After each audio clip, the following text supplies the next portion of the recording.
ये मूवी ऐसे लोगों के बारे में है जिनके पास सुपर पावर्स थी, लेकिन ये अपनी पावर्स का इस्तेमाल किसी की मदद के लिए नहीं बल्कि अपने फायदे के लिए किया करते थे।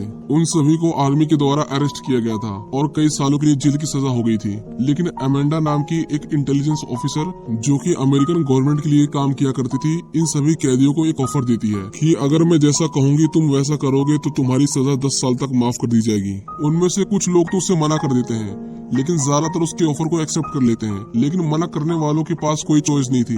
अमेंडा उन्हें मेंटल टॉर्चर करके अपनी टीम में शामिल कर ही लेती है। वो 10 लोगों की टीम बनाती है और उस टीम का नाम रखती है टास्क फोर्स एक्स। इस टीम में शामिल थे रिक फ्लैग जो कि एक मिलिट्री ऑफिसर था, हार्ली क्विन जो कि एक मनोवैज्ञानिक थी, कैप्टन बूमरैंग जो अपने बूमरैंग को एकमात्र हथियार की तरह इस्तेमाल करता था, सेवेंट जिसका निशाने से कोई भी नहीं बच सकता था, वीसल नाम का एक अजीब सा जानवर, टीडी के नाम का एक बच्चा जिसके पास सुपर पावर्स थी कि वो अपनी बॉडी पार्ट्स को अलग कर सकता था, ब्लैक गार्ड और जेवलिन थ्रो जो अपने एनिमीज को एक भाले से मारता था। क्योंकि इतने खतरनाक क्रिमिनल्स को खुला छोड़ना काफी रिस्की था, इसलिए अमेंडा ने उनके सिर के अंदर एक बॉम्ब फिट कर दिया था ताकि अगर कोई भी वहां से भागने की कोशिश करे या अपने मिशन को छोड़े तो अमांडा उसे मार सके।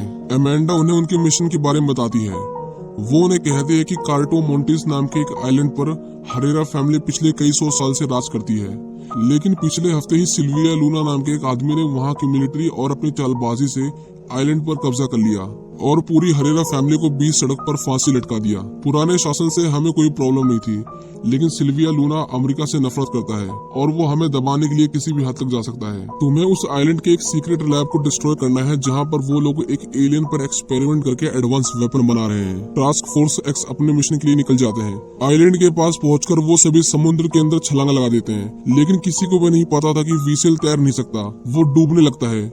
जब उसे सरफेस पे लाया जाता है तो उसकी मिशन से पहले ही मौत हो चुकी थी। वो सभी अपने वेपन्स को लोड करते हैं, पर यहाँ पर हम देखते हैं कि ब्लैक गार्ड दुश्मन का खबरी था। इसका मतलब उसने उन सभी को धोखा दिया है और बहुत सारे सोल्जर्स उनका पहले से ही वहाँ पर इंतजार कर रहे थे। वो उन्हें कहता है कि मैं तुम्हारे साथ हूँ, मैंने ही तुम्हें इस मिशन की डिटेल्स दी थी, लेकिन सोल्जर सबसे पहले उसी को ही मार देते हैं।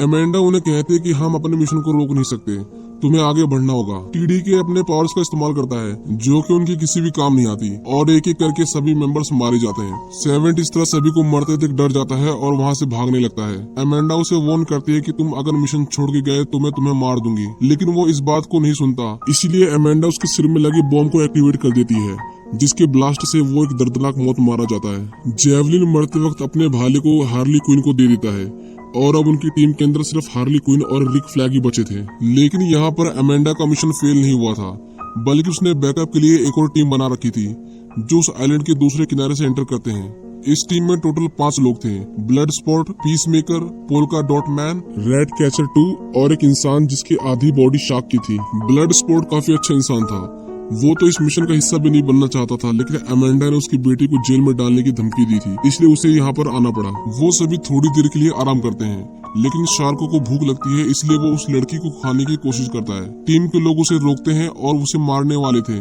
लेकिन किंग शार्क वादा करता है कि वो अपनी टीम को नहीं खाएगा। अमेंडा उन्हें बताती है कि रिच फ्लैग को दुश्मन ने पकड़ लिया है, उसका जिंदा रहना मिशन के लिए बहुत जरूरी है, तुम्हें उसे बचाना होगा। वो दुश्मन की कैंप में जाते हैं और शार्क सभी को खाने लगता है। पीस मेकर और ब्लड शॉट तो एक दूसरे से लोगों को मारने का कंपटीशन ही कर रहे थे, लेकिन थोड़ी देर बाद उन्हें पता चलता है कि जिन लोगों की उन्होंने जान ली वो उनके दुश्मन नहीं थे, बल्कि वो तो रिक की मदद कर रहे थे। एक लड़की अपने दोस्तों की मौत से काफी गुस्सा थी, लेकिन रिक उसे शांत करता है। दूसरी तरफ लैब के अंदर थिंकर नाम का एक साइंटिस्ट सिल्विया लूना को स्टारफिश एलियन के बारे में बताता है, जिसके शरीर से निकलने वाले छोटे छोटे स्टारफिश ह्यूमंस के ब्रेन को कंट्रोल कर सकते हैं। हार्ली क्विन को उन लोगों ने बंदी बना लिया था, उसे नए कपड़े दिए जाते हैं और उसे सजाकर सिल्विया लूना के सामने पेश किया जाता है। ऐसा इसलिए किया जा रहा था क्योंकि हार्ली भी अमेरिका से नफरत किया करती थी। सिल्विया हार्ली से कहता है कि वो उसे शादी करना चाहता है और अब जो वेपन्स हमारे पास है उससे हम पूरे अमेरिका पर राज करेंगे। हार्ली को उसकी बातों से कुछ भी फर्क नहीं पड़ रहा था, लेकिन जब वो उसे कहता है कि इस जंग के अंदर औरतें, बच्चे, बूढ़े सभी मारे जाएंगे, तो हार्ली उसे शूट कर देती है क्योंकि वो इनोसेंट लोगों की जान नहीं लेती थी। गन की आवाज सुनकर मिलिट्री वहाँ पर आ जाती है जो हार्ली क्विन को अरेस्ट कर लेती है। दूसरी तरफ टास्क फोर्स आगे बढ़ रही थी। पीस मेकर डॉट मैन से थोड़ी दूरी मेंटेन करने के लिए कहता है क्योंकि बार बार उसकी बॉडी पर कलरफुल डॉट्स आ जाते थे जो कि बहुत ही खतरनाक है। डॉट मैन उन्हें बताता है कि उसकी मदर ने उन सभी को सुपर हीरो बनाने के लिए उनके ऊपर एक्सपेरिमेंट किए, लेकिन उसके अंदर तो ये वायरस सुपर पावर बन गया, लेकिन इसकी वजह से उसके भाइयों की मौत हो गई। वो सभी शहर के अंदर दाखिल होते हैं और अपने भेष को बदल लेते हैं। और अब उन्हें उस साइंटिस्ट को पकड़ना था जो कि स्टारफिश पर एक्सपेरिमेंट कर रहा था। वो सभी बार केंद्रों से ढूंढ लेते हैं, लेकिन आर्मी को उनके बारे में पता चल चुका था, जो उनकी तलाश करते करते उस बार तक पहुंच चुके थे। रेड कैचर साइंटिस्ट को पीछे के रास्ते से निकाल लेती है, लेकिन पीस मेकर, रिक और ब्लड स्पॉट पकड़े जाते हैं। उन तीनों को जनरल के पास लेके जाया जा रहा था, जहां पर उन्हें पता चलता है कि हार्ली क्विन अभी तक जिंदा है। वो सभी उन्हें मारकर वहां से एस्केप कर जाते हैं और अब उनका सबसे पहला मिशन था हार्ली क्विन को बचाना। हम देखते हैं कि प्रेसिडेंट हार्ली को टॉर्चर कर रहा था, लेकिन वो उन्हें कुछ भी नहीं बताती। उनकी टीम हार्ली को बचाने के लिए पैलेस तक पहुंच चुकी थी, लेकिन प्रेसिडेंट के जाने के बाद हार्ली गार्ड को मारकर लॉक को खोल लेती है और सभी को मारते हुए वहां से बाहर निकल आती है। लेकिन टास्क फोर्स को नहीं पता था कि वो बाहर आ चुकी है। जब हार्ली उन्हें देखती है तो वो बहुत ज्यादा खुश होती है, क्योंकि उसे उम्मीद नहीं थी कि कोई उसे बचाने के लिए आएगा। अब उनका आखिरी मिशन रह गया था, जो था उस लैब को डिस्ट्रॉय करना। साइंटिस्ट गन पॉइंट पर उन्हें अंदर जाने में मदद करता है। उनकी पूरी टीम अंदर जाकर डिवाइड हो जाती है। ब्लड स्पॉट, पीस मेकर और शार्क बिल्डिंग में बॉम्ब लगाते हैं और बाकी बचे हुए लोग प्रोजेक्ट स्टारफिश को डिस्ट्रॉय करने के लिए जाते हैं। साइंटिस्ट उन्हें लैब के अंदर लाता है, जहां पर हम देखते हैं कि स्टारफिश लोगों के चेहरे पर चिपके हुए हैं और ह्यूमंस की बॉडी पार्ट्स को काटकर उन पर एक्सपेरिमेंट किए जा रहे थे। वो साइंटिस्ट उन्हें बताता है कि ये एक्सपेरिमेंट पिछले 30 सालों से किया जा रहा है। ये एलियन सबसे पहले अमेरिका में मिला था, लेकिन वो लोग अपने देश के अंदर ये एक्सपेरिमेंट नहीं करना चाहते थे, इसीलिए उन्होंने इस आइलैंड पर उस एलियन को भेज दिया और सीक्रेटली उसे फंडिंग देते रहे। इसका मतलब ये था कि इन सभी एक्सपेरिमेंट में अमेरिका भी इन्वॉल्व था और अमेंडा इस सच को बाहर आने देना नहीं चाहती थी, इसलिए उसने ये पूरा मिशन तैयार किया। जब रिक फ्लैग को पता चलता है कि उनके देश अमेरिका ने इतने सारे लोगों की जान ली, तो वो काफी इमोशनल हो जाता है और डिसाइड करता है कि वो इस सच्चाई को पूरी दुनिया को बताएगा। वो कंप्यूटर से हार्ड डिस्क निकाल लेता है, जिसमें एक्सपेरिमेंट के बारे में सारी इन्फॉर्मेशन थी। वहाँ पर पीस मेकर आता है, जो रिक के ऊपर अपनी गन को पॉइंट कर लेता है और यहाँ पर हमें पता चलता है कि अमेंडा ने उसे लैब के साथ साथ सारे डॉक्यूमेंट्स और सबूतों को डिस्ट्रॉय करने के लिए भेजा था। लेकिन अब क्योंकि रिक फ्लैग और रेड कैचर को सच्चाई का पता है, इसलिए पीस मेकर को उन दोनों को मारना पड़ेगा। दूसरी तरफ हम किंग शार्क को देखते हैं, जो कि एक बड़े से फिश टैंक के अंदर जेलीफिश देखता है। वो जेलीफिश देखने में बहुत ही प्यारी थी, इसलिए वो उनके साथ खेलने लगता है। उन्हें मिलिट्री ने चारों तरफ से घेर लिया था। हार्ली, डॉटमैन और ब्लड स्पॉट लैब के ऑफिस के अंदर छिप जाते हैं, पर सोल्जर उन्हें नोटिस कर लेते हैं और उनकी फायरिंग से पहले ही डॉटमैन उनके ऊपर एक्सप्लोजिव फेंक देता है। लेकिन वो बाय मिस्टेक उनकी बिल्डिंग में लगाए गए बॉम्ब से कोलाइड कर जाता है और एक के बाद एक एक्सप्लोजन स्टार्ट हो जाता है। किंग शार्क जिस फिश टैंक के सामने खड़ा था वो ब्रेक हो जाता है और वो मछलियों के साथ बहता हुआ अपने मेंबर्स के पास आ जाता है। पर हम देखते हैं कि फिशेस काफी खतरनाक थी।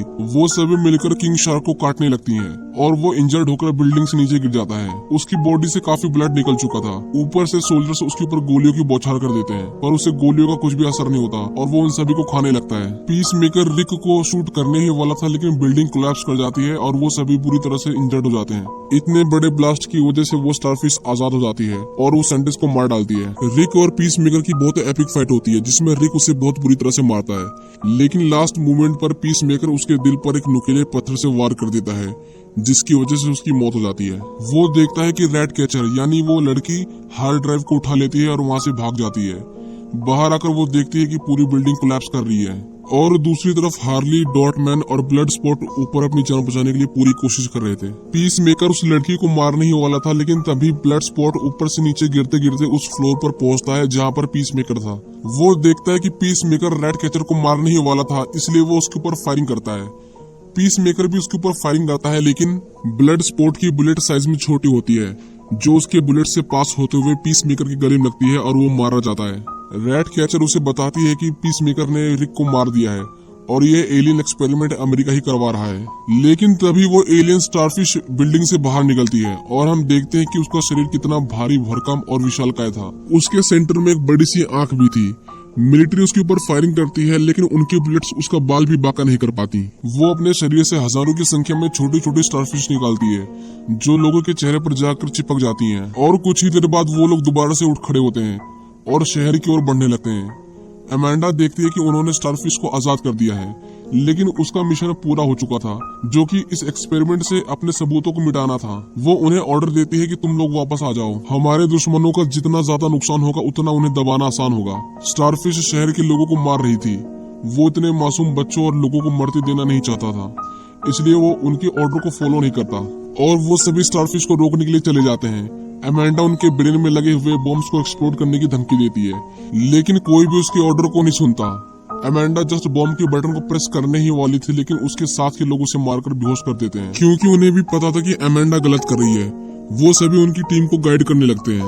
ब्लड स्पोर्ट अपनी गन को अपग्रेड करके उसके ऊपर फायरिंग करता है। किंग शार्क को कुछ भी नहीं सूझता तो वो उसे खाना शुरू कर देता है। डॉट मैन उसके पैरों पर एक्सप्लोजन करता है, जिसकी वजह से उसे काफी नुकसान पहुंचता है, लेकिन स्टारफिश उसे अपने पैरों के नीचे कुचलकर मार डालती है। शहर के लोग ब्लड स्पोर्ट पर हमला करते हैं, लेकिन उसकी बुलेट्स खत्म होने की वजह से उसे हैंड टू हैंड कॉम्बैट करना पड़ता है। रैट कैचर शहर के सभी रैट्स को बुलाकर स्टारफिश के ऊपर हमला करवा देती है। लाखों की संख्या में रैट्स उसे खाने लगते हैं। हार्ले भी अपने जेवलिन यानी अपने भाले को लेकर उसकी आंख के अंदर चली जाती है। हम देखते हैं कि रैट्स उसकी आंखों के अंदर घुसकर उसके अंदर की नसों को काटने लगते हैं और जेलीफिश की आंख पूरा खून से भर जाती है और फाइनली इतनी इंजरीज की वजह से वो एक बिल्डिंग के ऊपर गिर जाता है और मारा जाता है। वो सभी रिक और डॉटमैन को याद करके काफी इमोशनल हो जाते हैं। अमेंडा उन्हें कॉल करती है और उन्हें मारने की धमकी देती है। ब्लड स्पोर्ट उसे कहता है कि अगर तुमने ऐसा करने की कोशिश की तो मैं एक्सपेरिमेंट की डिटेल्स पब्लिक कर दूंगा और सभी को अमेरिका का असली चेहरा दिख जाएगा। वो उससे डील करता है कि हम इस बात को सीक्रेट रखेंगे और बदले में तुम किसी को भी नहीं मारोगी। अमेंडा उनकी डील को एक्सेप्ट कर लेती है और उन्हें आजाद कर देती है। इस मूवी के लास्ट में हम देखते हैं कि वीवर, जो स्टार्टिंग में पानी के अंदर डूब के मर गया था, वो अभी तक जिंदा है और पीस मेकर इतनी गहरी इंजरी के बाद भी जिंदा है और फिलहाल अमेंडा की देख रेख में है। इसी के साथ ये मूवी यहीं पर खत्म हो जाती है।